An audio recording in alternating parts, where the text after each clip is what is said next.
Il était une fois dans un village une femme mariée depuis plusieurs années. Elle désirait avoir un enfant, mais malgré tous les traitements qu'elle avait essayés, rien ne venait.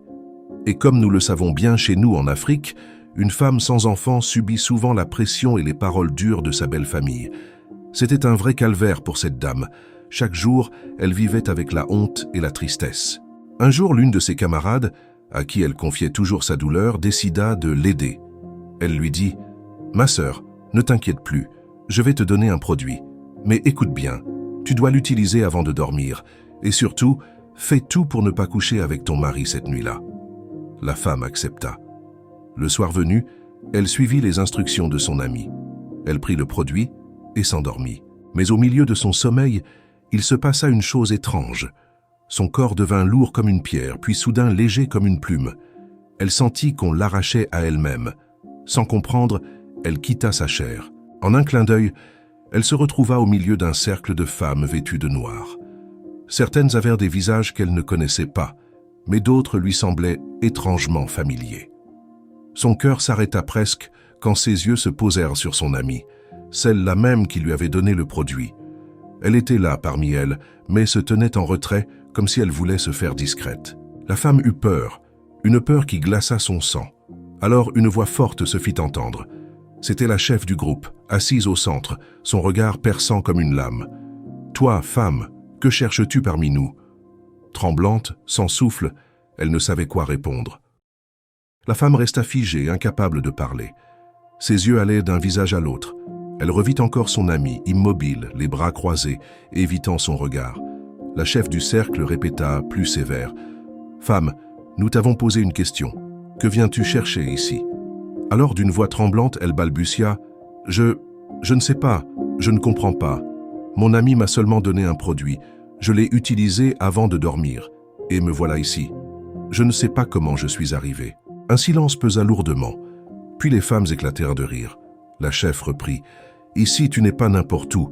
Tu es entré dans le club des mères, et sache-le, dans ce cercle, il n'existe rien que nous ne puissions réaliser. » La femme, surprise, demanda d'une voix faible, « Mais qu'est-ce que cela veut dire ?»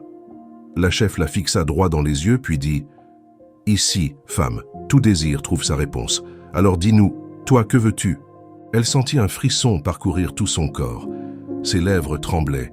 Elle pensa à sa douleur, à toutes les humiliations subies, aux insultes de sa belle famille. Alors, les larmes aux yeux, elle murmura « Je veux un enfant ». À ces mots, les femmes hochèrent lentement la tête, comme si elles s'y attendaient déjà. Quand la femme prononça son vœu, les femmes du cercle échangèrent des regards, puis se mirent à sourire. La chef s'avança légèrement et dit d'une voix grave « Femme, ton désir est clair, tu veux un enfant. Eh bien, sache qu'ici, dans le club des mères, il n'existe rien que nous ne puissions réaliser. » Certaines femmes hochèrent lentement la tête, comme pour confirmer ses paroles. La chef reprit « Ici, nous sommes puissantes, nous protégeons les nôtres, nous exauçons leurs désirs. Mais une chose est certaine, ce qui se passe dans ce cercle ne doit jamais sortir de ta bouche. Le silence est la première loi de notre club. » La femme baissa la tête, intimidée. Elle pensa à toutes ses souffrances, aux insultes de sa belle-mère, au regard moqueur du village. Elle se dit « Si vraiment c'est ici que je peux trouver un enfant, alors je suis prête. » Les femmes lui tendirent une calebasse contenant des offrandes qu'elles partageaient entre elles. Elle hésita, mais poussa par son désir, elle goûta. Cette nuit-là fut la première, mais pas la dernière, car dès qu'elle s'endormait, son esprit quittait son corps et rejoignait le cercle. Peu à peu, elle s'habitua. Chaque fois, elle retrouvait les femmes vêtues de noir. Elle partageait des offrandes, des mets, des boissons, des choses mystérieuses qu'elle se transmettait de main en main. Elle mangeait avec elles, comme si elle avait toujours fait partie du groupe. Mais un détail la troubla profondément. À mesure qu'elle observait leur visage, elle se rendit compte que la plupart n'étaient pas des inconnus. Non, beaucoup étaient des femmes qu'elle côtoyait chaque jour au marché, celles qui étalaient du poisson fumé, celles qui vendèrent du maïs, celles avec qui elle bavardait en croyant partager les mêmes soucis. Elle sentit son cœur battre plus fort. Donc, ces femmes avec qui je marchande, avec qui je ris parfois, elles font toutes partie de ce cercle, pensa-t-elle. La chef lui dit un soir, « Femme, tant que tu restes avec nous, rien ne t'arrivera. Ta famille sera protégée, ton foyer sera épargné.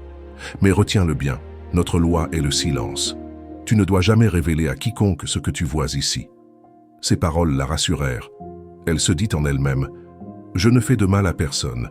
Je viens seulement assister aux réunions, je partage leur nourriture, je garde leurs secrets. Si tout cela peut me donner un enfant et protéger ma maison, alors pourquoi pas ?» C'est ainsi qu'elle accepta son nouveau rôle. Dans son cœur, elle savait déjà qu'elle était devenue comme elle, mais elle trouvait du réconfort dans cette pensée. « Je suis des leurs, oui, mais tant que je ne fais de mal à personne, je n'ai rien à craindre. » Elle prit goût à cette nouvelle amitié. Pour la première fois depuis longtemps, elle se sentait comprise, entourée, protégée. Sa peur avait disparu, et surtout, au fond de son cœur, elle gardait cette conviction. Son vœu le plus cher, celui d'avoir un enfant, ne saurait tarder. C'est cette espérance qui lui donnait force et sourire. Elle reprit confiance en elle-même, comme une femme qui avait enfin trouvé sa place.